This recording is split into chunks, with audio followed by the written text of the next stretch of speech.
Do meu lado, Vitor Van Hause, diretor do filme Faroeste Cabrunco e docente do curso de jornalismo do Uniflu. Gente, pode bater palma.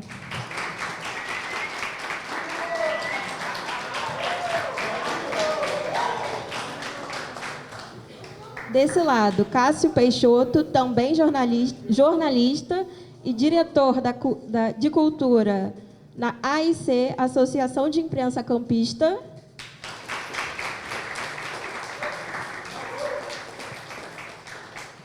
O também jornalista Orávio de Campos Soares, conselheiro da Associação de Imprensa Campista, docente do curso de jornalismo, além de muitas outras coisas. Eu vi que o senhor é pesquisador, já foi até secretário de Cultura de Campos, gente.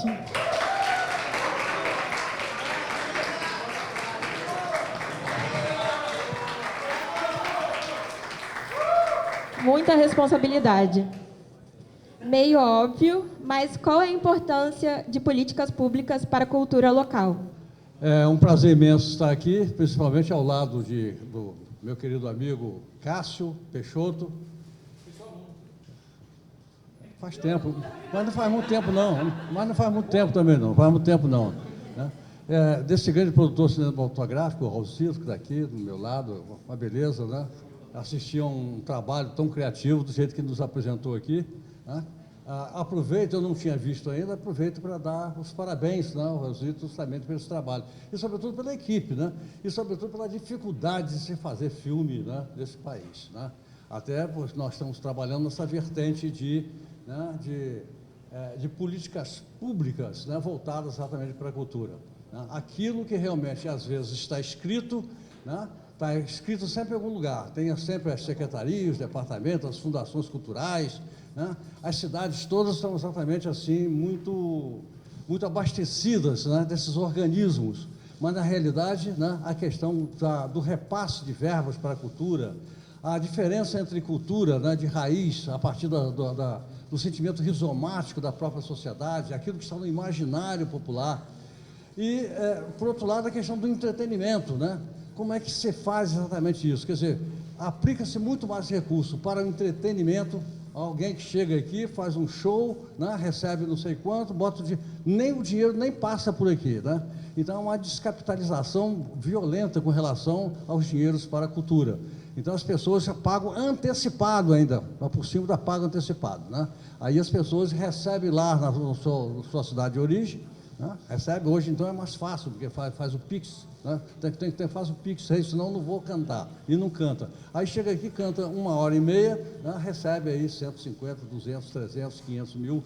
Tem um show até aí que estão fazendo uma crítica pelas redes sociais, né? 800 mil, né? Tirados exatamente da onde? Né? Da educação e da saúde. Né? Então, a questão o discurso, né, que o poder público faz com relação à cultura, a saúde e a educação, é uma coisa assim, muito interessante, muito bonita até. Né?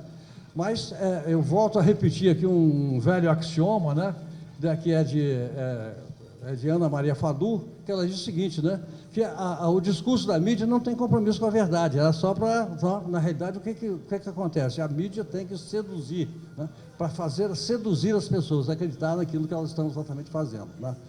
Então, nesse sentido, né, a gente vai ver o seguinte, como é que é falha exatamente, né, a disposição de se fazer um discurso de apropriação da cultura e, por outro lado, você não tem absolutamente nada com relação à cultura. Né? Eu tenho que partir de um princípio, né, que é exatamente do Plano Nacional de Cultura.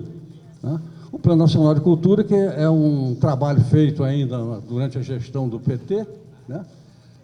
Era um projeto interessante nas metas do Plano Nacional de Cultura, que é de 2010, e eles faziam exatamente o quê? Uma previsão sobre a cultura nos próximos 10 anos, o que seria exatamente a cultura nos próximos 10 anos. Então, eles dividiram a cultura em 3 partes que são fundamentais. A primeira é a questão simbólica, levando em consideração, de uma forma até, eu acho não muito convincente, né, de que o ser humano é, sobretudo, simbolicamente, um artista, né? Quer dizer, tem gente que até odeia cultura, odeia cinema, não gosta de teatro, não gosta de coisa nenhuma, né? Enfim, mas, quer dizer, quando generaliza, aí ele abrange exatamente o quê? Uma porção, né? Ou seja, a porção da sociedade como um todo. Outro segundo momento, né, trata da questão trata da questão simbólica, né? Ou seja, o homem, né, dentro do campo da sua representação do homo simbólicos. E no terceiro momento, ela abre uma perspectiva para se compreender que a cultura pode ser vista também como produtora, né, de renda, né, de renda para os artistas, né? Até porque ela tira exatamente aquela áurea do artista que não tinha nenhum tipo de compromisso, né, com a profissionalidade. Eram exatamente artistas que trabalhavam exatamente por amor à arte, né? Ou seja, amador, aquele que ama aquilo que está fazendo, né? Então a questão do amadorismo era para tirar exatamente os grupos de teatro, o pessoal que tratava da questão de videografia, de cinematografia, documentários, poetas, produtores de livros, enfim, tirar esse pessoal exatamente dessa área, né, do amadorismo e fazer com que essas pessoas entrassem exatamente no campo da profissionalidade. Por quê? Porque é importante para a profissionalidade fazer com que os artistas pudessem ganhar dinheiro. Dinheiro como? Produzindo alguma coisa. Com isso, não, o poder público tira a responsabilidade e repassa do dinheiro para esses grupos. Você vai lá, vai trabalhar vagabundo, né? Hugo Carvana, né? Vai trabalhar vagabundo. Quer dizer, você vai lá, trabalha, ganha, resolva o seu problema, mas não fica exatamente com pires na minha porta para receber os valores, né? Então, é uma tônica dos governos fazer exatamente isso, né? Cria a Lei Rouanet, né? Para dar sustentabilidade, por exemplo, aos figurões da Globo, mas os grupos amadores, pela burocracia, nunca têm acesso a esse dinheiro, né? Não tem acesso a grana nenhuma. Por exemplo, eu sou produtor cultural já com alguns anos nessa cidade, nunca tive acesso à Lei Rouanet. Por quê? Porque a burocracia que se faz é para que você não cumpra exatamente o processo, né? Quer dizer, burocratiza justamente para não atender, né? Então, eu penso que as minhas palavras iniciais sejam exatamente essas, no sentido da gente refletir um pouco sobre essa questão de política pública, né? E, lá na frente, eu posso, inclusive, dar um depoimento importante sobre o que é exatamente política pública em Campos dos Goytacazes, até porque eu estive, né, secretário municipal de cultura, fui o primeiro secretário, eu tenho a impressão que não vai ter outro, né? Porque só vão desvalorizando a produção cultural na cidade. E aí eu creio que eu fico com uma marca, né? Não que eu quisesse ser marcado por esse período, não, mas um período de 8 anos de arrependimento de ter exatamente me ligado ao poder público nessa cidade, né? Eu jamais voltaria a fazer isso. Eu acho que questão política não são para as pessoas ingênuas, né? Então eu fui um ingênuo nessa relação. Lá na frente eu tenho até um depoimento interessante para falar sobre preservação do patrimônio histórico e cultural dessa cidade. Completando, né, o que o professor falou, ele falou sobre o Plano Nacional de Cultura. Eu fui conselheiro municipal de cultura até 2020, na última gestão. De 2020 para cá, eu não permaneci no Conselho Municipal de Cultura, e no Conselho eu tive a exata noção de como é difícil não só você fazer cultura, promover cultura na cidade, em Campos, mas o quanto você tem que brigar com o governo, com o empresário, com todo mundo, para você fazer o básico, né? Para você promover o básico. E a gente tem agora, depois de anos e anos sem sair, o Plano Municipal de Cultura está pronto, está escrito, está pronto, foi votado, está lá na Câmara. Eu não me lembro deste governo agora, eu não sei se alguém souber me corrija, dele ter colocado em prática uma linha que seja desse Plano Municipal de Cultura que já está pronto, já está escrito, está bonitinho, foi votado, está tudo certo, está lá. Não me lembro dele ter colocado em prática. Não sei se por falta de tempo ou porque não quis colocar, mas não me lembro. Mas é muito difícil você conseguir conciliar o que é política pública de fato, o que precisa ser colocado em prática e o que o governo quer colocar em prática. Porque as políticas públicas, o que é? Basicamente, é um conjunto de projetos, de leis, etc., que o governo coloca o que ele quer, né? Basicamente, o que ele quer, o que ele acha que deve colocar. E nem sempre isso vai de encontro ao que a gente precisa, né? Então, o governo, não, eu acho que é importante você trazer o show do, sei lá, Gustavo Lima da vida, por X reais, porque eu acho que é importante, porque é legal e tal, mas nem sempre é. Então, é difícil você conciliar essas coisas, conciliar o que o governo quer com o que a população precisa. Eu sou músico, tive uma banda de rock durante anos e anos e anos. Eu me lembro de ter tocado para o governo num evento público uma vez na minha vida. Uma vez eu consegui. Recebi aqui em Campos, recebi meses depois. E era exatamente isso. Eu recebi R$3.000, se eu não me engano, a banda toda, né? Banda, todo mundo. R$3.000. A gente recebeu meses depois e a gente abriu o show de alguém, não lembro qual foi a banda agora, que recebeu antes de subir no palco. Assim, não, a gente não ganha antes de subir no palco. E era importante para as pessoas que as bandas de campos tocassem, como acho que até hoje é, mas era mais importante ainda que a banda X se apresentasse, Los Hermanos, não lembro qual foi a banda agora, que essa banda se apresentasse e que ela recebesse. Esse é o problema de você achar o que a gente sabe, que a gente precisa e o que o governo quer colocar, o que o governo quer colocar a goela abaixo de vocês. Porque a gente acha, por exemplo, assim, você tem governos, esse governo mesmo, que é uma continuidade dos outros que estavam aí. Eu me lembro de colocar assim, a gente vai colocar Dia dos Namorados, aproveitando que tá agora de namorado, vamos colocar Emílio Santiago, Limar Santos, sei lá, Dia do Namorado. E eu não me lembro de ninguém que gostasse tanto de Elimar Santos ou desses artistas do que o próprio governo. Então, assim, o governo gosta do artista X, eu vou botar o artista X porque ele é meu amigo, porque eu gosto dele, porque ele é legal e tal. Mas não é o que a população quer, não é o que o povo precisa, não é o que o povo pede. Então, tem esse problema. Para você fazer cultura em Campos, eu quero fazer um livro. É difícil você fazer o livro, é terrível você produzir, colocar o livro e depois você vender. Para nada disso você tem incentivo, né?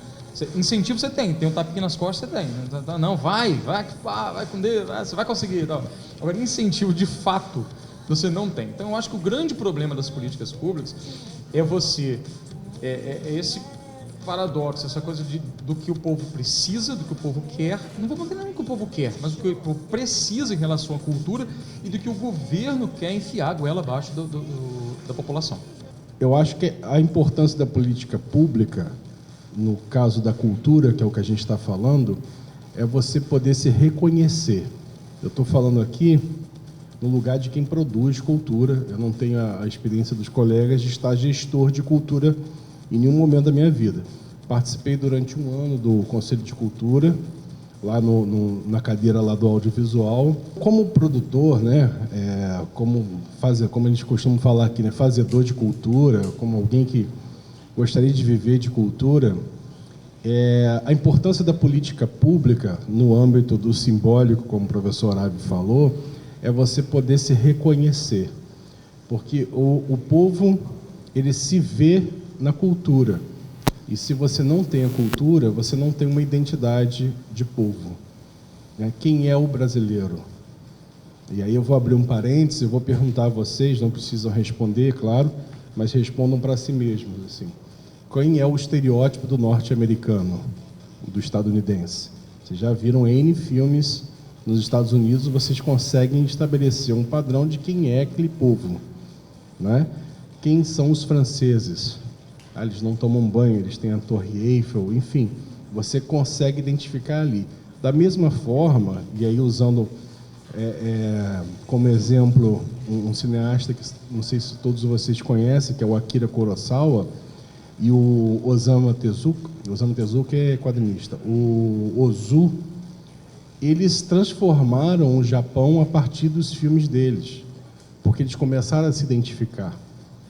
E aí, usando como exemplo também um movimento que eu gosto muito, que foi um movimento que precedeu essa linha de westerns e tal, italiano, que é o neorrealismo italiano, que surgiu depois da Segunda Guerra, onde o povo não sabia, uma guerra devastadora, o povo não sabia mais quem eles eram.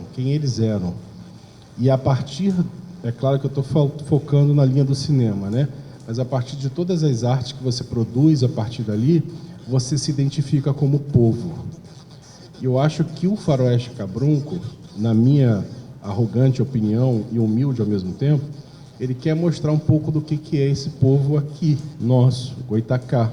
Então ele mostra um pouquinho dali, que cada um pode se identificar. Eu ouvi depoimentos de pessoas que viram o filme, que falaram assim, eu nunca senti... É bizarro isso que eu vou falar. Eu nunca senti orgulho da cultura de Campos até eu ver o teu filme. Isso me arrepia, porque é terrível isso. Não, é conhecedor, como é que se diz? Intelectual, pessoa instruída, porque ele gostou de se ver, gostou do que ele viu. Na verdade, ele se viu e viu de um lado muito positivo. É claro que a gente sempre se coloca do lado, né, positivo da história. Ninguém é general aqui até ter o poder nas mãos. Mas é isso que o filme traz, assim. Então eu vou fechar minha fala com essa ideia e essa discussão que eu queria trazer, o quanto que uma política pública, seja ela em qualquer ramo artístico, em qualquer área, ela tem esse poder de dizer para o povo quem ele é. E é claro que quem ele é não é um ponto final. É apenas uma das camadas da cebola de que é formada uma sociedade, o meio, a cidade em si. Que a cidade também é tema ali no filme. O filme exibido, Faroeste Cabrunco, é um projeto contemplado pelo edital número 002 de 2021 e patrocinado pela Lei Aldir Blanc, que foi... gostaria de saber qual foi a importância da Lei Aldir Blanc durante a pandemia. O filme ele foi realizado por causa que ele foi selecionado nesse edital. Você vê a importância de um edital público. A verba é federal e a organização é municipal, né? Por isso que é um edital 2, promovido, orientado e organizado pelo Conselho de Cultura, junto com a Fundação Cultural Jornalista Oswaldo Lima, que conseguiu essa verba, né, a partir da Lei Aldir Blanc, que foi determinado em 2020, foi a primeira edição dela, né?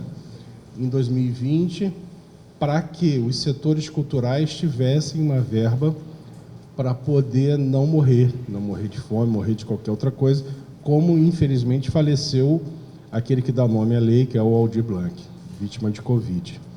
E estava vivendo terrivelmente nos últimos anos também. Então, a partir da possibilidade desse edital, eu me juntei com os meus amigos de cinema e nós, não só os de cinema, mas também os daqui, aliás, alguns estão presentes, como Ellen, que fez parte do filme também, Armandinho, Govinda, que está ali, mais alguém? Não estou vendo aqui, não. O Vitor Menezes, o professor Mozart também participou, a Simone também deu um apoio, apareceu no set, a Jaqueline... Enfim, os amigos que eu fiz e refiz nessa cidade durante tantos anos.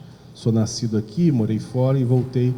Enfim, aí a lei, ela pegou várias áreas, né? No edital 2 eram 3 editais.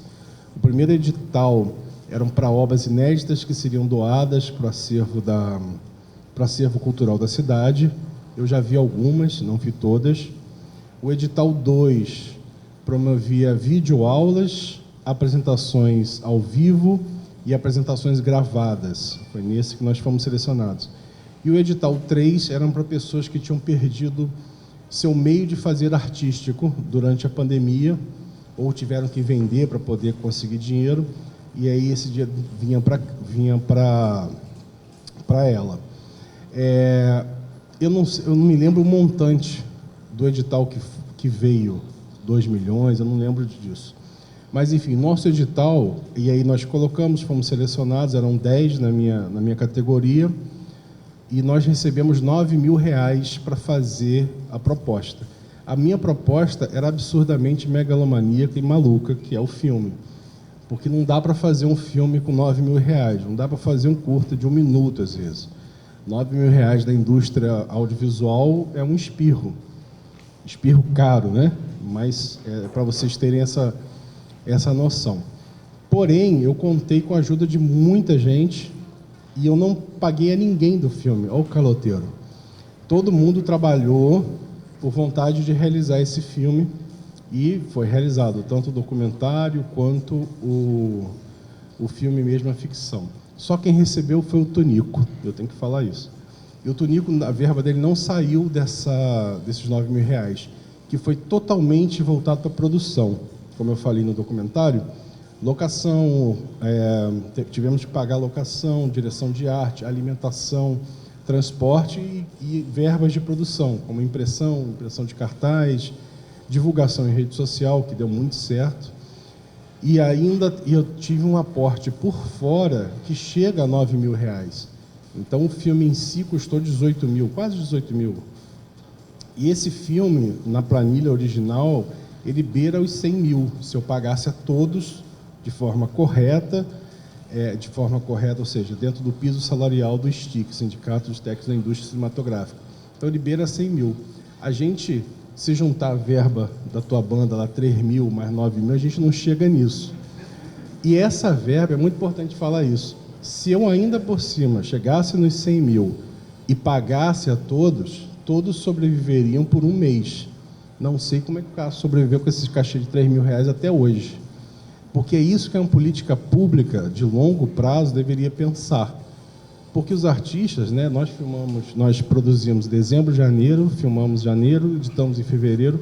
Se nós nos pagássemos, nós sobreviveríamos, né, teríamos verba por 3 meses.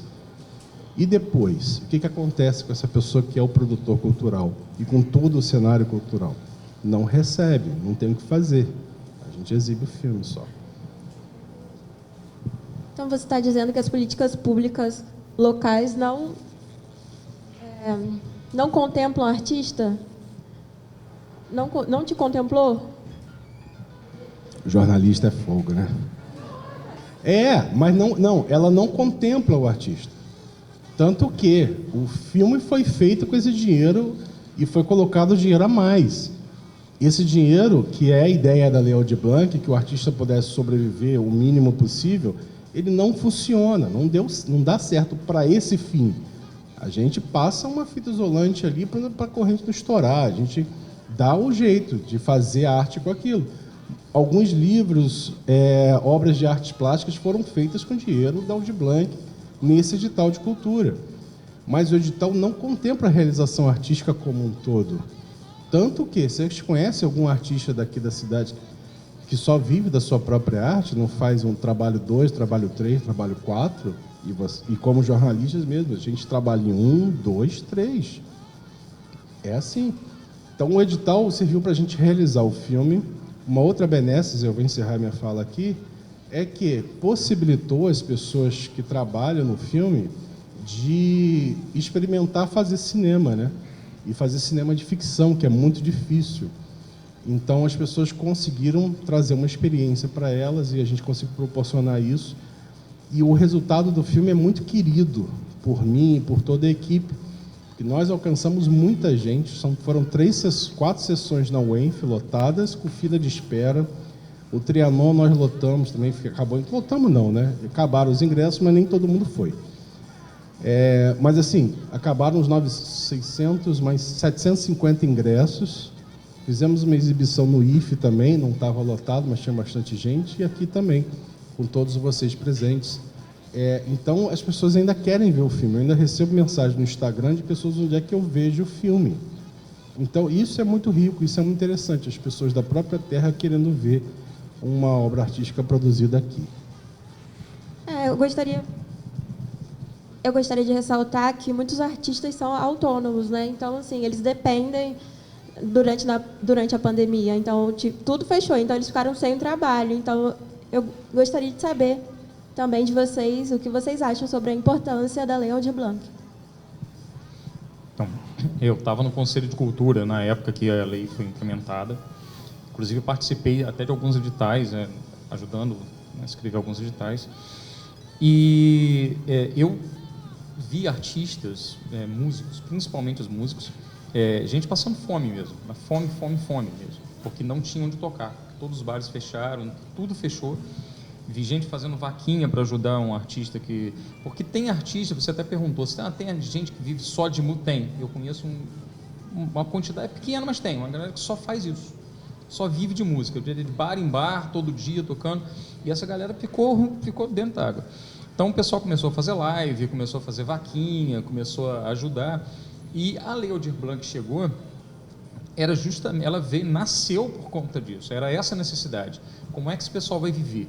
Como é que esse pessoal que vive essencialmente de cultura, que tem a maior parte do ganha-pão dele que vem da cultura, como é que esse cara vive? Ele não se apresenta? Então, assim, músico, ator, como é que esses caras viveram? Porque parou tudo, parou até novela da Globo, parou, né? Então, assim, como é que esses caras vão viver? Como é que esses caras vivem? Então veio a lei. A lei Aldir Blanc era um paliativo, né? É um paliativo, porque não dá para você sobreviver. Foi algo mesmo para você não passar fome. Mas é muito... Não, é isso mesmo, para você não passar fome. E serviu, ajudou, muitos projetos surgiram. Você estava falando dos 3 mil reais. A questão das políticas públicas locais, elas não são suficientes e não contemplam os artistas como um todo por N motivos. A gente vai ficar aqui a noite inteira debatendo por que os governos não fazem isso, etc, etc. Cada governo vai ter sua desculpa. Mas o artista, ele precisa... Como é que ele sobrevive durante o ano inteiro, durante o tempo todo? Você estava falando do tempo de sobrevivência, do quanto você ganha e tal, você vai sobreviver por 3 meses e tal. O FDP, por exemplo, que a Associação de Imprensa Campista criou e existe todo ano, de 2 em 2 anos, eu sempre encarei o FDP como um local para onde as pessoas que produzem livro, produzem literatura em Campos, um dos poucos locais onde eles podem vender a obra dele, vender os livros dele. Eu criei uma editora de quadrinhos, eu tenho um coletivo de quadrinhos, mantenho um coletivo de quadrinhos e criei uma editora de quadrinhos. Caí na asneira de criar uma editora de quadrinhos, porque eu fiz editora, tomei prejuízo em todos os livros que eu fiz, todos, sem exceção, gastei do meu bolso e fali, óbvio, claro, né? Não tinha como ser diferente, porque não tinha como eu prosseguir e conseguir, porque as pessoas compram, você vai comprando, mas não supre o que você precisa, né? O mínimo que o governo pode fazer é criar políticas públicas para esses caras. Então, o mínimo que ele pode fazer é criar um local para esses caras venderem os livros, sabe? Foi o que eu falei na época, eu não quero que vocês façam nada, eu só quero que vocês não me atrapalhem, entendeu? Se vocês já não me atrapalharem, já ajuda bastante, entendeu? Se vocês me derem um local para eu vender, para eu poder colocar os livros, se eu poder vender, já está bom, de bom tamanho, já é bom pra caramba, entendeu? Porque mais do que isso eu sei que vocês não vão fazer. E é muito difícil você definir, porque tem uma dificuldade, não nossa, mas dos governos, em definir o que é cultura, porque hoje os caras definem, não, isso não é cultura. Você fala, como isso não é cultura? Não, isso você fala, não, mas isso aí não é cultura. Eu ouvi gente falar, para virar para mim assim, mas você faz o quê? Não, isso aqui é quadrinhos. Mas quadrinho é o quê? Quadrinho mesmo? É quadrinho, né? Gibi e tal. Mas isso... sei, mas não entendi, não sei. O que você quer dizer que eu não sei? Mas um livro não seria melhor? Mas mas eu faço quadrinho, não faço livro não. Mas quadrinho, né? Eu não sei, né? Então, assim, tem gente que até para definir o que ele quer dizer o que é cultura, é difícil. Entendeu? Tem artistas como mas artista tal, eu já acho que não é legal. Mas por quê? Porque, né? Ou gente que diz que funk não é cultura, ou gente que diz que sei lá, rap não é cultura, porque não é o que ele gosta, ou porque não é o que ele está acostumado a ver. Então, tem todos esses problemas, a gente esbarra em todos esses problemas, não só os artistas, mas como a população esbarra nesses problemas, nesse embate eterno que a gente vai ter com o governo, para definir o que é cultura, o que não é cultura, o que é política pública necessária e o que não é. Tá? Bom, sobre esse tema, eu penso que a Lei Aldir Blanc achou uma coisa importante, né, para tratar de uma urgência, e fome não pode esperar, né? Mas acontece que a morosidade, né, do processo, realmente, a burocracia, foi uma coisa realmente irritante, né? Irritante. né? O melhor seria exatamente como fez, eu tenho notícia de Marataízes, né, em que o governo, conhecendo todos os artistas, é uma cidade, um município pequeno, né, mas conhecendo todas as pessoas que fazem arte, que vivem exatamente de cultura, o violonista que toca no barzinho, enfim, né, conhece todo mundo, ele fez o quê? Deu um RPA para todo mundo e deu sustento, cara. Então, quer dizer, não foi lá essa coisa, não foi lá um Abrastemp, não foi lá um grande auxílio, mas foi exatamente alguma coisa que o prefeito da cidade, responsável, resolveu, né, fazer o seguinte: fez um RPA para todos os artistas que estavam ali, porque eles não passaram exatamente a necessidade que outras cidades, inclusive aqui em Campos, tiveram, né, passar por esse perrengue. Com essa questão editorial, né, é outra questão terrível, né? Você sabe que a Fundação Jornalista do Lima tem uma editora, né? Eu fiz parte do órgão editorial, do trabalho editorial e essa questão, né, da realidade, a publicação dos livros são exatamente por ordem superior. O conselho editorial não pisca nada, né, não fala nada, ele não pode fazer coisa nenhuma.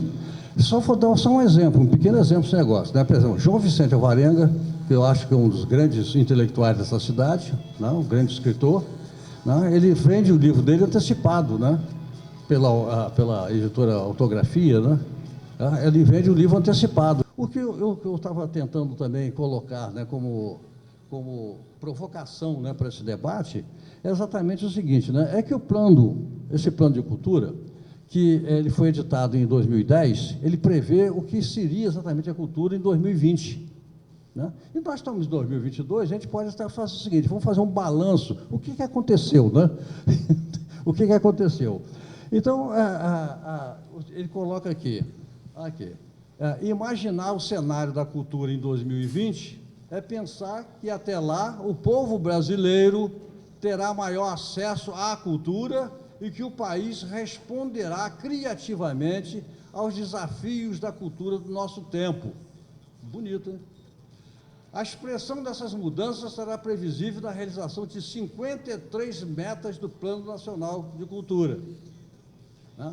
Então, veja só, depois do golpe de 2016, né, o golpe de 2016, empurraram o Dilma não sei para onde, né, e aí exatamente elegeram de uma forma duvidosa, não sei de que maneira, né? Eu acho que foi até defeito das urnas eletrônicas, né? Um presidente que fez o quê? Ele desarticulou todo o processo do Plano Nacional de Cultura, acabou com tudo. Ele desarticulou tudo, inclusive acabou com o Ministério da Cultura, acabou com tudo. Ele desarticulou, quer dizer, ele desmontou a máquina, né, do Plano Municipal de Cultura. Se vocês leem, se vocês tiverem a paciência de ler 53 metas, é uma coisa maravilhosa, um negócio surpreendente. Né? A gente diz assim: puxa vida, olha, o governo vai determinar verbas, né, custeios para produções, assim como, né, cinema, enfim, teatro, grandes shows, viagens, enfim, várias coisas. Né? Tá aqui, dentro das metas estão aqui, assinaladas isso. E aí é o seguinte: mas como fazer isso? Né? Olha só, como vai fazer isso se você não tem exatamente nenhum tipo de respaldo por parte, né, do governo para dar continuidade ao fato? Ele chega lá e fez o quê? Desmanchou tudo. Desmanchou tudo. E aí faz o quê? Aí você fala assim: o que aconteceu sobre isso aqui? Não aconteceu absolutamente nada. Foi um desperdício de as pessoas que se reuniram, não, os grupos de notáveis no campo da cultura para determinar essas metas, muitas reuniões. Eu mesmo fui a 4 reuniões em Brasília. Fui a 4 reuniões em Brasília como gestor público, olha só, mas vou lá para tratar dessas questões. E não mudaram absolutamente nada. Eu cheguei a ficar até muito otimista. Campos criou o seu Fundo Municipal de Cultura em 2010, da minha gestão, né? 2010, né? Exatamente em cima do Plano Nacional de Cultura. Resolvemos todas as questões relativas à burocracia. O Sistema Municipal de Cultura, o nosso Sistema Municipal de Cultura, o nosso plano, ou seja, o nosso Fundo Municipal de Cultura, ele antecede exatamente a maioria das cidades brasileiras, inclusive o Estado do Rio de Janeiro como um todo. Até o Estado do Rio de Janeiro. Né? As pessoas falam: você já tem fundo? Assim, temos um fundo. Assim, e tem dinheiro do fundo? Nós duvidávamos se você tinha dinheiro do fundo. E muitas vezes os próprios editais que eram colocados, né, para dar apoio, né, às atividades culturais da cidade, né, sobrava dinheiro. Durante 3 anos nós tivemos sobra de dinheiro, tivemos que devolver o dinheiro, né, para o Tesouro, porque não houve apresentação de projetos importantes para serem exatamente financiados, né? Só para a gente colocar essa ideia. Então, a questão de desmontar, né, o desmonte que houve exatamente no sistema, no Plano Nacional de Cultura, é um negócio realmente interessante. E ele acaba contaminando, né, os estados, os municípios, fica todo mundo contaminado. E aí, aquilo que poderia ser, né, uma coisa importante, a partir da utopia, né, do plano de 2010, e para 10 anos depois, acabou não acontecendo absolutamente nada. E nós continuamos na mesma indigência que sempre tivemos. Foi visto reformas, reaberturas dos equipamentos de cultura de campos. O que vocês estão vendo? O que vocês acham? Está melhor do que antes? O que vocês podem falar sobre isso? O que acontece? O pessoal briga comigo porque eu bato muito naquele samba na praça. E tudo que acontece naquela praça do Liceu. Eu acho que a praça, quando fala, a praça é de todos e tal, eu também acho que é de todo mundo, etc. Mas eu acho que o fato de você utilizar a praça, de só ter a praça, a praça é o melhor local para fazer o samba ou o show de rock, porque é legal, é democrático e blá, blá, blá, blá, blá. Só que eu acho que, assim, essa coisa da praça, essa adulação à Praça do Liceu, principalmente, é o fracasso do CEPOP, sabe? Assim, é o que você... só está ali na praça porque o CEPOP não serve para absolutamente nada. Tudo que foi pensado para o CEPOP, tudo que foi pensado para o redor dele, de como ia fazer, não vingou, não funcionou. Então é difícil chegar, é difícil, é distante, é longe. Então, quando você... eu me lembro que eu era assessor, aquela coisa da ingenuidade, né? Eu era assessor de imprensa da Fundação de Esportes, na época. E estava na dúvida se ia fazer um estádio ou um CEPOP. Ficava aquela, não, vamos fazer um estádio, não, fazer um CEPOP, não, estádio é melhor, não, dá para fazer os dois em um, tal. Aí a prefeita bateu o pé, não, eu quero o sambódromo, né? Só que tudo que foi pensado para ele não funcionou, não vingou. Então, tudo quanto é evento que você faz, ninguém lembra de fazer no CEPOP. Vamos fazer um samba para reunir a população todo domingo e tal. Vamos fazer aonde? Ninguém lembra do CEPOP. Porque é longe, porque é distante, porque é contramão, porque não tem transporte para lá. Não vou nem falar do transporte do município, né, porque senão a gente vai ficar a noite toda aqui. Então, assim, não tem o que fazer. Então vamos fazer na praça, porque a praça é mais democrática, porque a praça é legal e tal. Mas a praça, os eventos nas praças, é a certeza do fracasso do CEPOP. Para começar, o CEPOP, que é Centro de Eventos Populares, é popular, só que o palco é virado para o camarote. Aí eu não entendo como é que é popular se o palco é virado para o camarote. O palco é horrível, é horroroso. Aquele maior palco da América Latina. É horrível, horrível. Eu já toquei naquele palco, é horroroso. É ruim para quem está tocando, é ruim para quem está vendo. Tudo ruim, tudo ruim. Aí você fica assim, tudo que foi projetado, não funcionou, sabe? Parece que foi uma coisa, vamos fazer o maior palco e tal. Não funcionou, a distância não deu certo. Então, o palco é bom, só serve assim, é perfeito para quem está no camarote. Para quem está lá no camarote assistindo, é uma maravilha. Aí você fala assim, mas podia ser igual a Apoteose, né? Que o palco é virado para as arquibancadas, então você pode fazer a pista ali e tal. Não, o palco foi pensado para o camarote. Então foi pensado para quê? Foi pensado para os shows particulares que acontecem lá. Então, é um fracasso retumbante desses aparelhos culturais que foram pensados para uma coisa e acabam não servindo para essa coisa que foram pensados. A gente tem pouquíssimos aparelhos culturais em Campos que realmente servem à população. O Palácio da Cultura, houve uma briga de foice agora no último governo, não nesse, no anterior, e eu estava no Conselho de Cultura na época, eles queriam transformar o Palácio da Cultura num centro de não sei o quê, de empreendedorismo. E por muito pouco não vira, porque quando eu estava na Câmara e representando a AIC para alguma coisa, não lembro o quê. E aí o cara, olha, isso aqui apresentou lá, vai ser o novo Plaza Cultura. Iam trocar o nome, vai ser não sei o que lá de empreendedorismo. Iam colocar um monte de baiazinha dentro, um negócio horroroso. Então, se a classe artística não batesse de frente, não ia existir mais Palácio da Cultura. Ia ser um centro de não sei o que e tal. E eu me lembro, eu sou de uma época em que o Palácio da Cultura era um aparelho cultural que servia à população, servia mesmo para a população. Hoje eu não sei, não vou lá já há algum tempo. A gente não tem equipamentos culturais, né? Onde é que a gente vai exibir o filme? Cinema lá da UENF, que é estadual, é linda a projeção de lá. A projeção do Trianon é razoável. A projeção daqui, vocês viram um filme todo verde, né? A fotografia do Aceno Antonico sozinha é toda azul com verde, ficou amarelo, ficou uma coisa terrível. A gente não tem esses espaços para a gente poder exibir. Pessoal, quem que está tomando conta do Jardim São Benedito agora? Qual é o órgão ali? C alguma coisa. Codenca. A Codenca me procurou para poder exibir lá, fazer uma exibição pública. Mas em que situação, sabe? Em que circunstâncias? Vai projetar o filme aonde? Eu estou falando dos equipamentos audiovisuais, né? O nosso dinheiro, os R$9.000, entrou dia 30 de dezembro. E eu estava pedindo dezembro inteiro, porque a gente precisava comprar as coisas de artes, né? Precisava do dinheiro para isso. Só entrou em dezembro, assim. E final de dezembro, aí você tem que passar a semana, os dias de Ano Novo, de Réveillon, para as coisas voltarem a funcionar pela metade, porque em janeiro as coisas nem tudo funciona assim. Então, para o audiovisual, os equipamentos públicos é nulo. É nulo. Tirando o Trianon, que você tem exibição lá, que você pode fazer exibição, mas você não tem um teatro de bolsa, você não tem uma sala de audiovisual. Mas aí a gente não pode deixar de falar também da iniciativa dos cineclubes, né, que é muito importante você participar, presenciar o Cineclube Marighella, Cine Darcy, o Cine Goitacá, não é o Goitacá que fica ali naquele prédio da 13 de Maio? Eu vi ótimos filmes ali, eles têm uma salinha super intimista, gostosinha, aberta de assistir. Então, esse movimento do Cineclube é muito bom, assim, frequentar e proliferar entre as pessoas. Falei.